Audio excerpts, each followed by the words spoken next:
Dorian still this morning, and it's moving very slowly along the Florida coast. Winds currently at 105 miles per hour as it's just off the coast of Daytona Beach, about 50 miles or so. But Daytona Beach is seeing those wind gusts around 80 miles per hour so far today, along with some heavier rain in between Jacksonville and Melbourne as we get things started. Now, if you live along the Georgia coast or even closer towards South Carolina, I do think the main effects for you are going to be later today and early tomorrow morning. You can see by this time tomorrow, right around 8 a.m. or so on Thursday, it's only going to be right along the side of Savannah. But thankfully, the worst of the storm is going to be towards the northeastern portion of the cell. So as you look at a storm like this, always look over towards the east for the stronger side and usually towards the north. That's where the heaviest rain and strongest wind tends to be whenever you look at the eye of the storm. So thankfully, a lot of the east coast is obviously going to be on the west side, but we're still looking at some heavy rain along the coast, so I'll talk about here in just a moment as well. Now, there is still potential for a landfall in the U.S. It's not going to happen in Florida, and it's not going to happen in Georgia.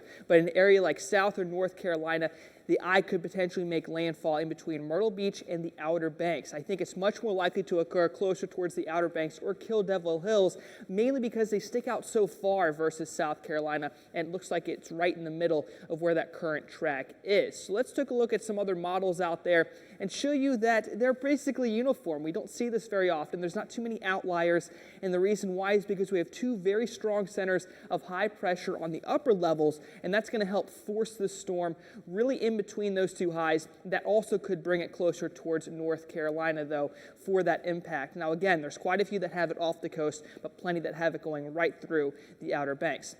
Now, next thing I want to talk about is the radar and what you can expect here as we get into the rest of your day. It is going to pick up a good bit of speed as we get into this afternoon and eventually this evening, but there's still going to be a lot of rain in between Jacksonville and Brunswick. And as some of you might know, it's really marshy in between those areas, so that heavy rainfall could cause some isolated flooding. Same thing with Savannah, Tybee Island, and Hilton Head. They're going to be looking at a lot of rain in between this evening and early tomorrow morning. As far as Middle Georgia is concerned, you're not going to see anything there as far as rainfall, but the winds is something you're going to be watching for, and I'll talk more about that in just a second. One area I am concerned about is going to be Charleston. They're below sea level, and they're expecting rain to last from about Thursday afternoon all through about the day on Friday. And then after that, it should be crossing through Myrtle Beach and Wilmington. A lot more of that heavier rain should begin to move closer towards the Outer Banks, Morehead City, and Kill Devil Hills. Those are other areas we're going to be watching out for as we get into the end of the work week. Now, wind gusts are also something else that we need to watch out for in a situation like this.